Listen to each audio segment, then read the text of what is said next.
Ladies and gentlemen, please welcome our very special guest, Paul Mecurio. Hey, everybody. How are you? Hi, Paul. Good morning, Paul. We're great. How are you? I'm fine. I'm very honored that you all came out to be on the podcast with me. That you all, as a family, got together, and Tony, and didn't think this would ever happen. This is a big day for me. It took 25 text messages, 5 emails, and we're all here. Yeah, well, let's just say I think America can sleep safely knowing that none of you are in charge of the NASA program. What is wrong with you people? It's a couple of cables and turning a knob. Jesus Christ. We can't do it. We can't. It's Hey, hard. everybody listening, this is the product of the public education system, the people on the other end of this conversation. Paul, are you there? Oh, we lost him. Oh, we lost him. Damn No, it. Paul, what Paul's talking about is this is, I think, the 4th shot at appearing on the Tom I Barnard haven't Podcast. seen my kid all summer trying to raise this goddamn podcast. He graduated, went to college, and got pubic hair. Nice. In that order? Very good. I swear to God, if this is over and you tell me it didn't record, I am coming with a flamethrower to each and every one of your houses. I don't blame no. you. I'm I don't nervous. blame you at all. I told Tom we owe you a Ferrari. A Ferrari. You know, it's funny you should say that because I was in L.A. Last week. You know, I ended up getting upgraded on a car because I got in an argument with the person at Hertz. You? It took 8 people to rent me a car at midnight at Hertz. Yeah, probably related to you people who can't even operate a radio board. But anyway, and then I come back to New York, and I seem to have this, like, car issues in my life the last, like, 5 or 6 days because in New York, I was crossing the street, and I almost got hit by a smart car. And That wouldn't do much damage. Exactly. There's no dignity dying that way. That's true. It's like getting killed by a clown car. You can avoid that like a matador. Exactly. Ole. Exactly. You know, and then if you think about it, at least with a clown car, if you get killed, there's more people to sue.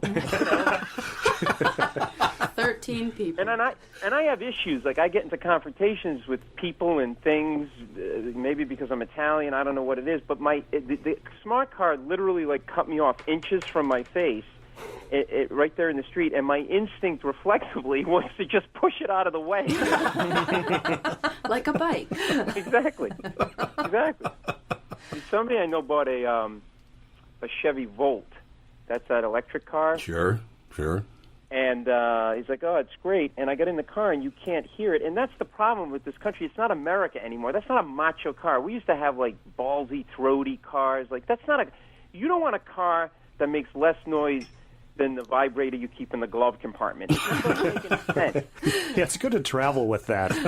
Yeah. Well, you know, some people might think that's a little off-putting, but I feel like it just gets the issue right on the table, you know? Like, and then this whole issue of, like, well, because my friend's, like, really into being green, you know, and he's like, he does like everything that he can, and I kind of feel like it's like, you know, and we talk about this on the Daily Show too, like, you know, like this whole like effort to be green and this global warming and this and that, and they're like, you know, you're not going to reverse it. You can, you know, try to use all the conservation techniques you want, but the world's burning up, and then. If you think about it, there's an upside to the world burning up. Like, you know, turkeys will base in their own juices. You know? Apples will bake on the trees. You'll be able to grill right on George Foreman. It'll be great. It will be easier. I should mention at this point, by the way, that Paul is a writer, performer, producer on The Daily Show, a stand-up comedian. He does warm-up on Who Wants to Be a Millionaire. You got about 10 jobs. Yeah, I do. I'm doing a lot of warm-up on The Millionaire Show. We just started that. We just finished our first week of taping, which was great. I mean, you know, Meredith is really nice. First day, like, she's so generous. She brings an 8-ball for everybody on the show. Oh, that's sweet. Yeah, it's just the way she is. You know, What a she's darling. a giver. And Daily Show, I do the warm-up there, and I've been sort of a little less involved in the Daily Show these days, only because I've got 2 shows that I created that are getting developed now. One of them is a scripted half-hour sitcom, kind of based on my, you know, former career. I was a lawyer, banker, turned comedian, and we got a great director involved in that. So I've been focusing a lot on that and going back and forth to LA a lot, and then just, you know, like the component of just my kind of getting in confrontations with people is also part of, you know, my Right. I had a white cab driver the other day. It was like an archaeological find. It was unbelievable. I gave the guy an extra $100 just to drive around the city for a couple of hours.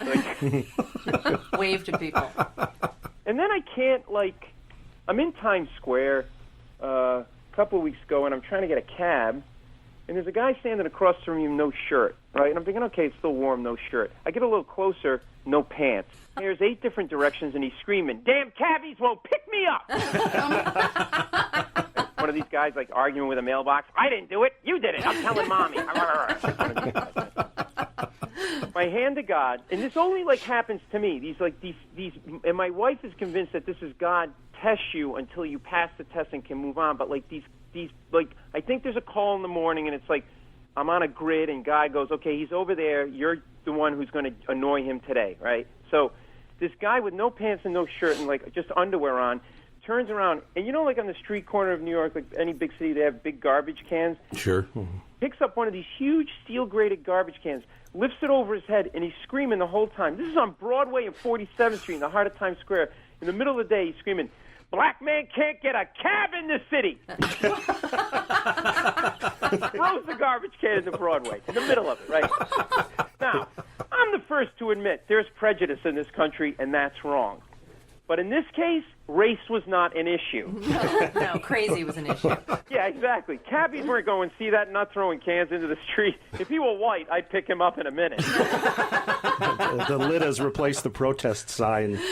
Exactly. But I understand, why he's angry, because he's walking around with no shirt while there are other people in New York walking around with dogs with sweaters on. We put sweaters on our dogs. We take them on vacation. We treat humans better than humans. We throw birthday parties for them. We walk them and pick up their poop. Humans don't do that for other human beings. You know those family meetings. I'm not picking up Grandma's poop. You pick it up. That's when they go right in the home. Right, exactly. The Put her in a second you shit your nursing home. I am not touching that pay poop. someone else to do it. Let me charge my little puppy poop. Yeah. So precious. So then I'm in a cab. It's all it all comes together, right? Yes. I'm in a cab, have an Indian cab driver, very nice man, and this guy just stops randomly, at a major intersection, and just makes a hard right to the curb and stops. I don't know what's going on, right? All of a sudden, the passenger side window goes down, and up from the front seat is his hand filled with orange rinds, I don't mean 1 or 2 little rinds. I mean 5 oranges worth of orange rinds. He had scurvy, he's a pirate. Traditional I lunch. kid you not. He leans over, and he makes this half-assed attempt to take all the orange rinds and throw them through the passenger side window into a garbage can on the street corner, 30 feet away. You're not making And he that, misses completely, because he's not black. He's never going to make that shot. A brother makes that shot 9 out of 10 times. Indian guy, he's going to make a phone call for that to happen. And he knew he did something wrong, because the minute he did it, he looked at me in the rearview mirror with those weaselly eyes, like that, right? And then he's about to put the car in drive, and then I realized that this guy just threw his food in the streets of the city where I live, and he's going to leave it there.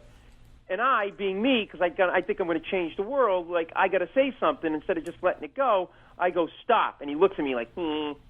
And I go, "You got to get out and pick up your garbage." He's like, "Hey," and I'm like, "No, get out." And I go, "Get out. You can't throw food in the streets of a city, even though it's a city of 12 million people. You can't. This is and by the way, at this point, a lot of racist stuff in my head. A lot. No way. No, not good. Tom, you have sheep. Oh, that's nice. A lot of bad stuff in my head, I don't come to Calcutta where you live and let my camel shit on your lawn, whatever. Just bad. Well, listen, if you got a cop to your own, whatever, right? Right. I said, "Get out of this cab and pick up your garbage." He turns into a 3-year-old. He goes, "Oh, okay." Puts the car in drive, gets out, picks up every orange rind, throws it back into the garbage can. He's really pissed at me, giving me the dirtiest look, getting back into the cab. We drive away. We get to the destination. Cab fare's $12.50. You know what I give him? $12.50. He goes, loved "What? you. No tip?" I go, "No." He goes, "Why?" I go, "Because you're just going to buy oranges with it." Is there a bag shortage in this country? I have 8 items on the express lane belt. This is why I don't like people. This is why. Okay. Well, because there's 8 items on the belt, and the guy goes to me, "You want a bag for those?" It's 8 items. Do you want a bag? It's 8 loose items. So you know what? I'm from Africa. I'm going to balance them on my head as I walk back to the village. What? It's a bag. Maybe you look like a juggler. From Bradshaw and Bryant, Michael Bryant. What's up, Pally? Oh, not much. Doing my usual thing of telling people they shouldn't be texting and driving. In Minnesota, you can't have your phone in your hands. You can use, hands-free, but you can't have your phone in your hands for whatever reason. And that's why they made the law the way they did, so that police officers could see a phone in your hand and you got no excuse for why you got it there. Do people know that that's the law? I hope so. I mean, they used to follow it, and then kind of COVID kind of made people forget, and now it's like a freewheeling world out there with cell phones. Let's say you get pulled over because you do have a phone in your hand and you're not watching where you're going. You got to be in pretty big trouble then, I would guess. Well, the first one's not as bad. It's the multiple ones, the problem. And once people start stacking them up, then they have a big problem. And then what we're doing in car accidents is we've started bringing motions for punitive damages, because I'm trying to use the civil law any way we can to stop this, because it needs to stop. Whenever I'd had any problems in my life, who was that I called again? It was like an MB, something like that. Bradshaw and Bryant. Does thinking about retirement make you uncomfortable? Sometimes the anxiety for wondering if you've saved enough can be overwhelming. But what if I told you that you could ease those tensions in just 48 minutes? My guy, Josh Arnold, Mr. Money Talk, can sit down with you and get you on the right track for your financial future. Josh has navigated it all when it comes to uncertain market and economic conditions, and he'll always provide straight talk. Never sugar-coated advice on how to reach the finish line with your retirement goals. Don't let your financial worries give you an ulcer or keep you from calling Josh right now. His 48-minute no-obligation consultation could be just what you need to feel better about your future. Call Josh today at 952-925-5608. Set up your free 48-minute no-obligation consultation. That's 952-925-5608. Investment services offered by Josh Arnold Investment Consultant, LLC Security Investment Advisor. Past performance is no guarantee of future results. All investments must involve risk. You know that. All comments and opinions of Josh Arnold's do not constitute investment advice. I am a paid endorser. It's time for Wellshire Alzheimer's and Dementia Care Facilities. Wellshire Alzheimer's and Dementia Care Facilities are a place where your loved one will live with pride and dignity. If you care deeply about someone in your life, Wellshire is the place I highly recommend. Wellshire is a memory care-focused facility that has a full nursing team, always staffed within the building 24 hours a day, 7 days a week. They have never used or relied on any staffing agencies. Wellshire of Medina is now accepting elderly waivers after 12 months of private pay. And when I say things like this, if you're brand new, since it's a brand new show, some brand new people might be listening, I know them personally. And I don't say I know people personally, yes, I do. Matter of fact, I know 2 generations of the family. They're wonderful people. I do know them personally, and they are a family-owned local company conveniently located right in Medina and Bloomington. They are the best staffed memory care facility in the state. Wellshire has a robust community with activities 7 days a week. If your loved one is in need of a memory care facility, please get in touch with my friends at Wellshire. Set up a tour or learn more at wellshiremn.com. That's WEALSHIREMN.com. People are nice in Minnesota. You're nice people. Some Hey, people. where was that place we went to dinner? I want to go there again. Oh, Bar La Grassa. Oh, that was good. There was that one pasta. What was that one? Oh, the red wine pasta? Oh, that was really good. Boyardee. We're all familiar. Bill Jones. We're for all the pasta. familiar. That's what I get. Chef Boyardee. I would ask you a question, though. I don't know. Since this is not FCC regulated, do I have to mention that I'm one of the owners of the restaurant? Well, you do now, because now you're going to have to treat everybody that's listening, you idiot. No, he can never shut up. That's not very smart, no, is it? I got in a fight about a red onion. I got to tell you this. It just occurred to me. My wife and my son are away. I'm in New York. This is a couple of weeks ago. And I'm like, I got like kind of a part of my night free before I got to go do some shows. This was after the Daily Show. Get myself a hamburger at like a diner across the street. Got a little ESPN on there going. And by the way, my son, he likes sports, and we watch ESPN a lot. And everybody's like, oh, content is the issue for TV with kids. No. I can control the content because I can read about the show. It's the commercials that are the problem. And when you watch sports with a 10-year-old kid, there are 3 commercials around sporting events in ESPN. beer, Viagra, and condoms. That's it. It's true. It's really true. And then he's asking these inquisitive questions that a kid would ask at this age. And it's like, Daddy, what's beer? And I'm like, well, it's something Daddy has to relax a little bit. And, well, what's Viagra? That's something Daddy has when he has too much beer. And what's a condom? Well, that's something that Daddy has when he has too much beer and Viagra. So I'm watching the ESPN there. I got the hamburger. I don't have an onion in the house. Very upset. I like red onion. I like any kind of onion on my hamburger, right? So Right. I go, okay. I go downstairs. I leave the hamburger. I go across the street, okay, to like this little like fruit stand market, little mini market, whatever, bodega thing, right? Okay. And I pick up a red onion. I go to the cashier, hand her the onion. It's 45 cents. I hand her a 20. She goes, I can't sell you the onion. I go, why not?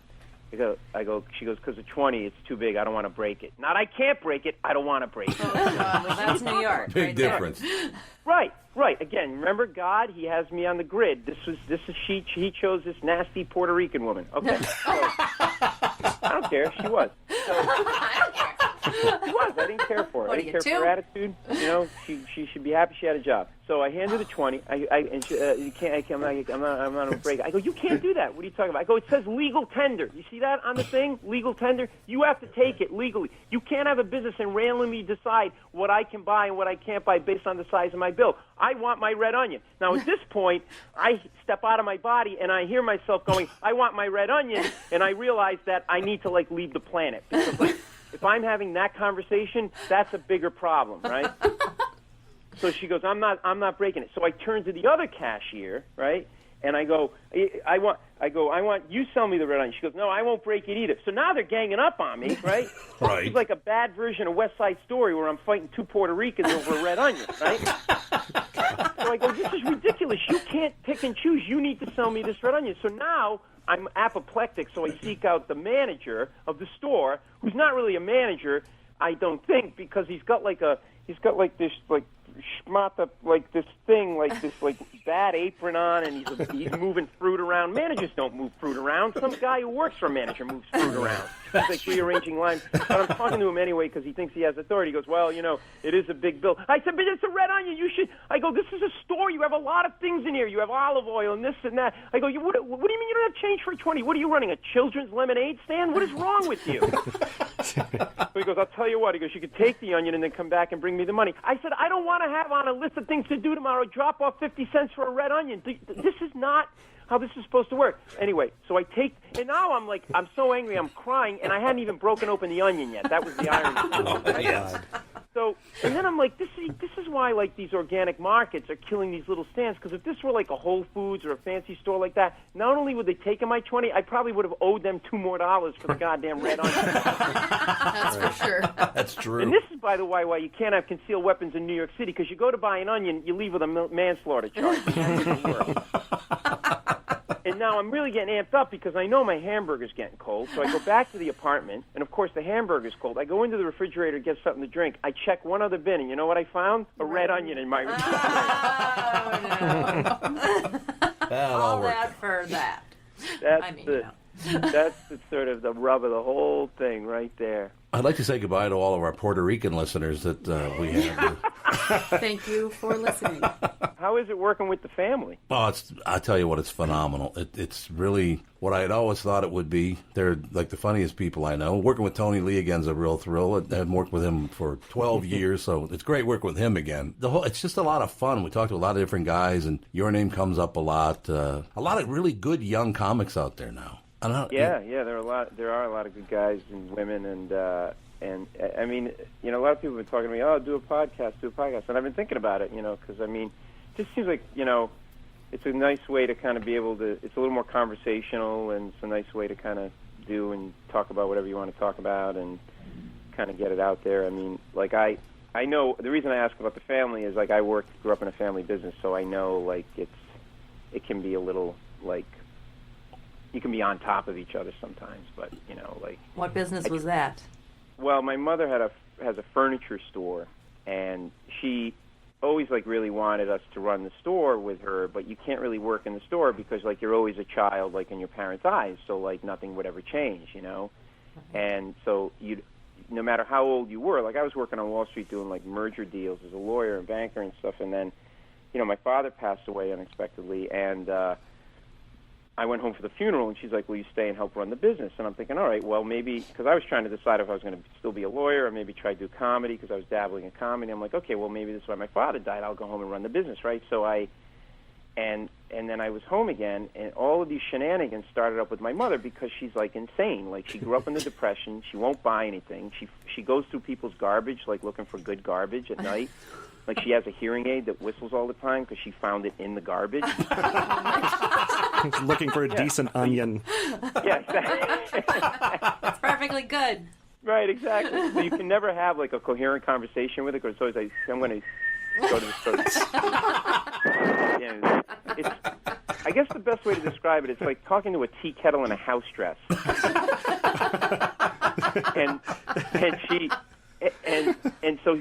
So you'll go to my mother's store, and she's very, like, ADD, forget, crazy, God, right, where did I get mine from, right? Like, and she's all over the place, and so all of a sudden it'll be the middle of the day, and she forgets customers are in the store and locks customers in the store. Well, there's beds and recliners. They'll be fine. Yeah, exactly.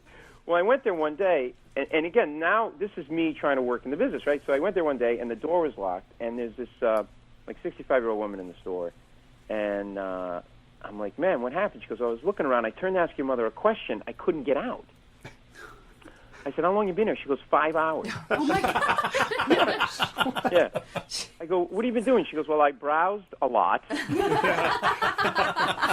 a couple things. And then exactly what you said. She goes, well, I got a little tired, so I took a nap on that sofa. And she goes, is your name Paul? I go, yeah, how do you know that? She goes, well, the phone rang, and I took messages. She took messages for me. And then I started to think, like, there couldn't be a worse place to be locked in. Like, even a meat locker would be better because a furniture store is so boring. There's, like, nothing to do. Like, you don't want to die that way. Like, at least in a meat locker, you're going to be dead in 10 minutes. You can entertain yourself with thoughts of survival, you know? Right. You're like, I got to live. I got to get out. I got to live. Like, you turn into MacGyver. If I had a tampon on a pineapple, I could get out of this place.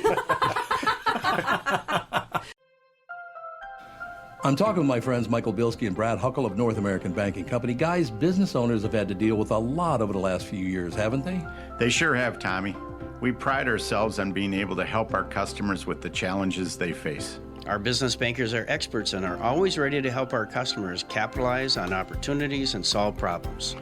Loan decisions come quickly because they're made here in the Twin Cities and not shipped out of state like at some of the national banks in town. This allows our customers to expand their businesses with confidence, knowing that they have our team of experts in their corner. Okay, so now you give me this big thing at the end. Way to go. Well, you are the professional. Oh, I forgot.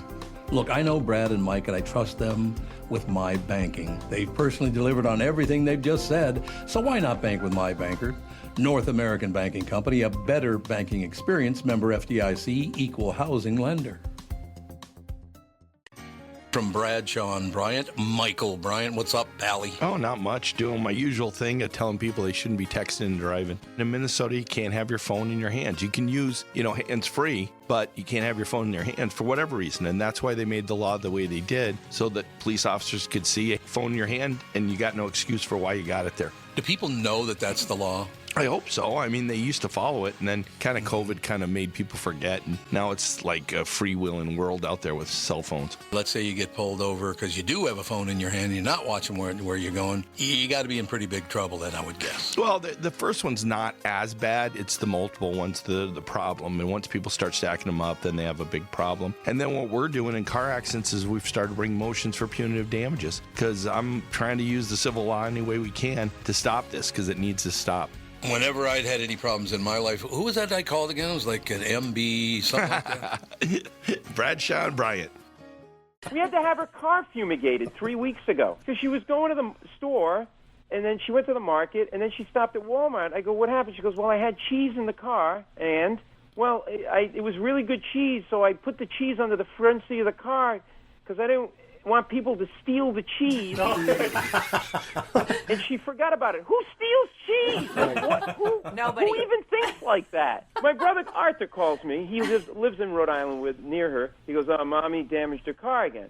Well, what happened? She totaled it. How? She hit a tree. What? Where? In the front yard of her car, in her front yard. She totaled her car in her own front yard. It's not hard. She pulled into her driveway so fast she hit the tree in her own front yard. So you try to work with her, and like you just don't. There's no talking her away from the way she likes to live her life, right? Like she's 86 now, so how am I going to change that dynamic? You know, Right. And so, you know, we kind of just let her like do her thing, like she still alone goes through people's garbage on Sunday nights. Like she picks through garbage cans. That's the I ritual. swear to God. Yeah. And I used to have to take her because my father passed away, and then I filled in all the roles that my father filled in. So like it was a Sunday night, and it's like midnight. We're coming home from the post office because we had to mail all of her checks that she had. So she's like, it's just bad. It's just bad all days and night. Like it's ridiculous the times of day. And she goes, pull over, and there's a garbage can out there. And she goes, I think I see something good. It's not food. It's like, you know, stuff that's broken, right? And so she gets out, and she goes, just watch for anybody. Watch for. So she runs over, and she's in a house dress and curlers. Her hearing aid has attracted a pack of dogs. And she's standing over this garbage can, holding this clock in her hand, and she yells to me, Paulie, look at this clock. I can't believe these people threw this clock out. They're crazy. And I'm like, they're crazy? I was on Wall Street doing merger deals. I'm now lookout in some bad Italian-American version of Antiques Roadshow. What the hell are you talking about? Did Mama ever find anything of real value? Some fine porcelain, Oh, a yeah. keepsake? You come to the house, Tony, she'll cook you a dinner in her aluminum pots and pans that she found in the garbage. Enjoy that. Beautiful. Oh, aluminum, it's really good. It conducts heat evenly. Okay, great. Thank you, homeless mother. What? It's really like she keeps old batteries in the refrigerator. Not good batteries like us to keep them fresh. Old, she's cryogenically freezing batteries until science comes up with a cure. She's living in an alternative universe, you know? Yeah, see, my dad's old, too. He thinks if you put them in the refrigerator, they'll get, you can take them out, and somehow it recharges them. He puts them back in, he's like, oh, see, I got another half hour out of those batteries. Yeah. Somebody came to our house, someone broke into our house. Like, you think Italian-American, you think, oh, you know, that cliche of super neat, plastic on the furniture, right? Like, Jesus symbols everywhere, right? Jesus all over the place. Right.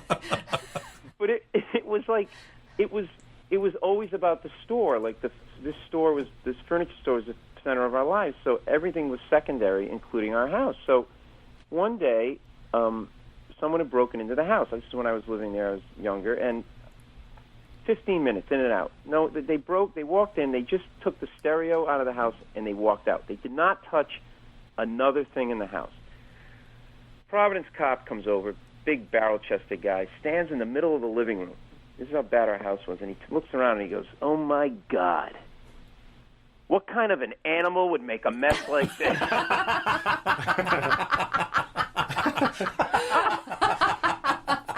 And I'm like, yeah, these guys, they ransacked the place. They threw a bra on the lampshade and they left bologna out all day. They're crazy, officer. They're crazy, I tell you. Oh, Tom, you know my cousin Bobby? Sure. Bobby, yes. My cousin Bobby is a small-time hood for the mob in Rhode Island. He runs numbers. The front is a woman's shoe store.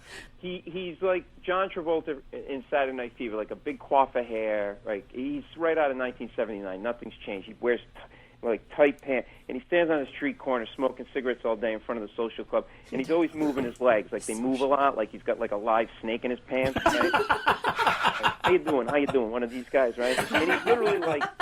So imagine you want to go get like some. What do you need? Like a size 7 pump? Yeah, don't worry about it. Have a seat. I got it for you, right? He doesn't know, right? So he's a scammer, right? Right. And he sells suits, ratchets. He sells car alarms. Sure. Car alarms that he stole out of other people's cars. Right? And his latest thing is he goes into my mother's store, and my mother's name is Tina, and he goes, Auntie Tina, he goes, I'm getting into your business now. She goes, what do you mean, Bob? He goes, I'm selling mattresses. Oh, What are you talking about? Yeah, they're only, how much you get for a mattress, Auntie Tina? I don't know, $600-$700. I sell them for $200. How do you do that, Bobby? They're old mattresses. I go to the dump, I grab them, we recover them. Nobody knows. I know. But he doesn't even care. Like, Bobby, that's illegal. Who's going to know? You know how much illegal stuff's going on out there? Come on, right? And he so doesn't get, like, the beauty of him is he's not doing this ironically. Like, he really thinks, like, this is all okay. And, like, Right.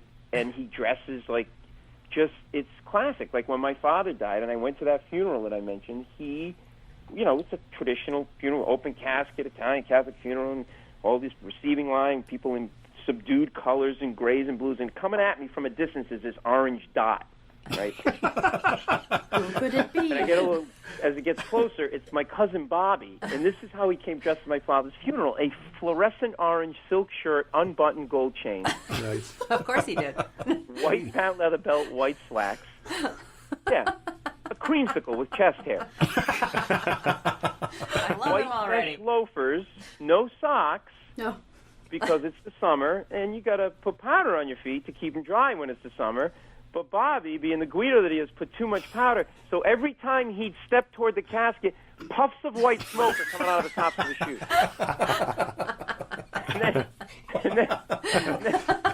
So now, my brother and I are literally doubled over laughing with my dead father in a casket behind us, right?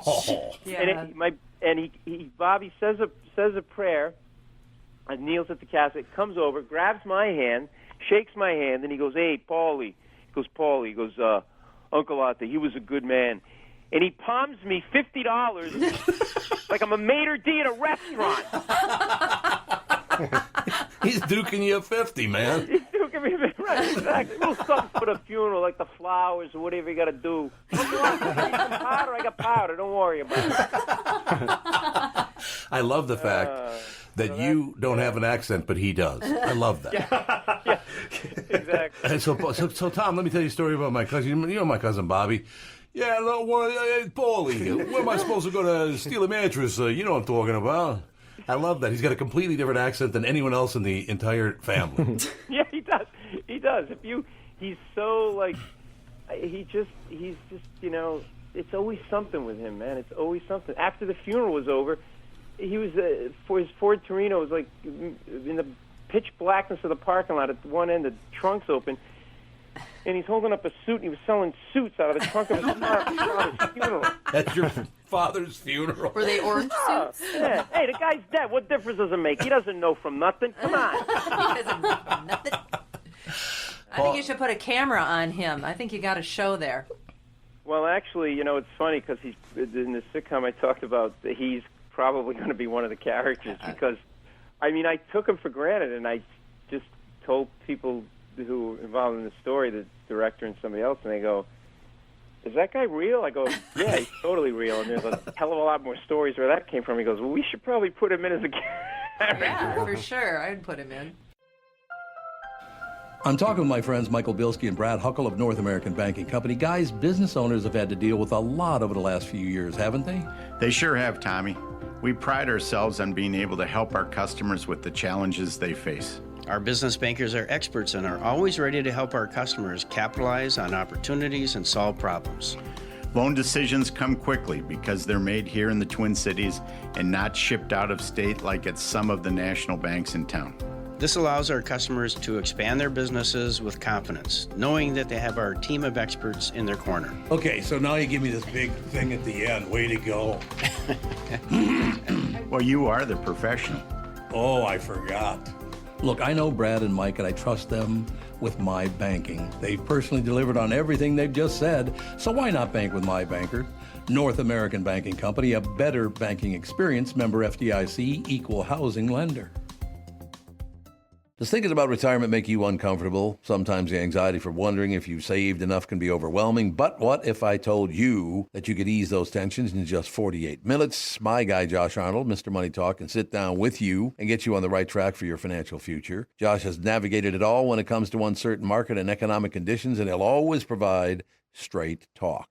Never sugar-coated advice on how to reach the finish line with your retirement goals. Don't let your financial worries give you an ulcer or keep you from calling Josh right now. His 48-minute no-obligation consultation could be just what you need to feel better about your future. Call Josh today at 952-925-5608. Set up your free 48-minute no-obligation consultation. That's 952-925-5608. Investment services offered by Josh Arnold Investment Consultant, LLC Security Investment Advisor. Past performance is no guarantee of future results. All investments must involve risk. You know that. All comments and opinions of Josh Arnold do not constitute investment advice. I am a paid endorser. Paul, now, what you talked about having a couple of shows in development. Can you talk at all about those shows, or is it too early? No, I can talk a bit.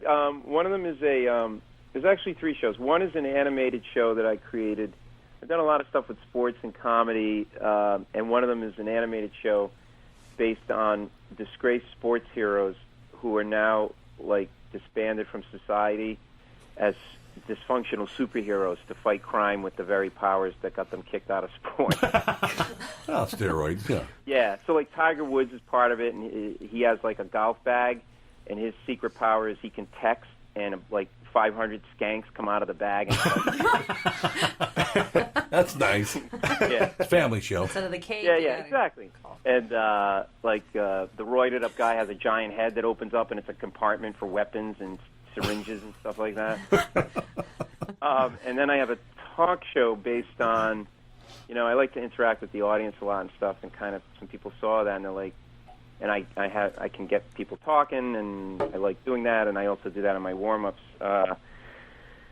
And so it's kind of a talk show that sort of lets the audience sort of be the sort of guests talking instead of having guests come on to talk and give them the kind of a fun, kind of comedic town hall feel to it. Well, I should mention here that if you've never seen Paul Mecurio live, you need to go, because when someone starts heckling Paul, if it happens, obviously it doesn't always happen, but I was at a show once where somebody, not really heckling, he just did a little shout out to somebody else or whatever, right? Paul will jump off the stage and run at the person. Yeah. Not only does he like rip the piss out of these people, but he jumps off the goddamn stage and takes a run at them, so they don't know what to do. Well, I like talking to people, and some people, who I like talking to the best is anybody that's in a wheelchair. Sure. Yeah, I mean, first of all, they can't catch me. They're in a wheelchair, right? They're never going to catch me.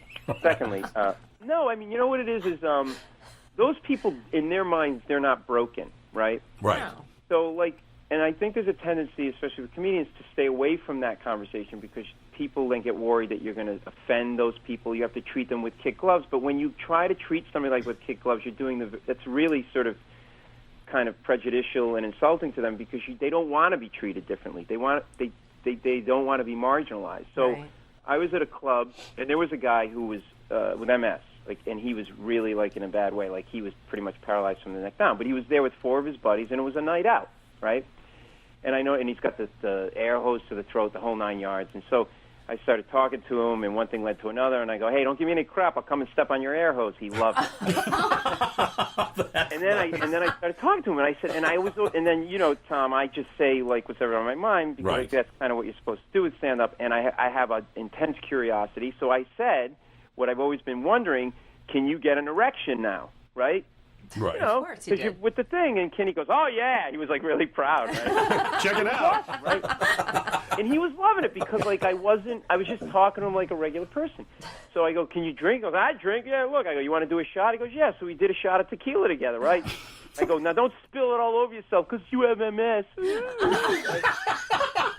And he did a little bit, and I gave him shit about it, right? So then I noticed he's got, I guess because he probably gets cold or whatever, he had, a shawl, but the shawl was, a little ratty looking, and it had a big-ass hole in it, the size of, a tennis ball. And I go, what are you doing with that blanket? He goes, well, I go, you got a big hole in it. And I turned to his friends, I go, let me guess. I go, you probably a couple of times ran over the shawl with the wheel of your wheelchair and you ripped a hole in it. He goes, exactly. How did you know? Right? And then I go, and I turn to his friends. I go, you cheap bastards. I go, what? I go, the four of you can't get $10 each together and buy this guy a blanket. Go to like Marshalls or TJ Maxx. How much is a blanket? So I went around the room. I got off stage and I collected like $50 for the guy from the audience. See? And then he'd buy him a new blanket. And he liked it. And then he gave me some more shit later, so I slid his tires because I don't care. I don't care. Puerto Ricans, MS, I don't care. Oh, he got lippy. Don't even start me about Puerto Ricans with MS. I don't even want to go there. Unbelievable. This has been great. Paul, you're the most patient man on earth, I'll tell you. Well, no, Oh, he's not. no, this No, is he's great, not. and I can't wait for a call in about 5 minutes that none of this got recorded. We'll text you. Actually, I will call you later today and make sure. We're at a professional recording studio. I'm looking at the engineer right now, and he's Now, this he's better smiling, work, you. so, you know. You and the monitor. Paulie, thanks very much, pal. Hopefully, you're going to be in town in February, right? February, I just solidified it, February 6th through the 10th, the first week of February. So, Oh, yeah, wait. we'll hopefully, if you're in town, we'll get together, and if not, we'll talk on the radio. Actually, we will be in town because Alex's birthday is the 2nd of February, so we definitely will be in town. National Night Out. Okay, great. And if you're coming back to New York, let me know and come over to a Daily Show taping or get together with I would like you to meet my wife. And all that. Absolutely. That'd be great.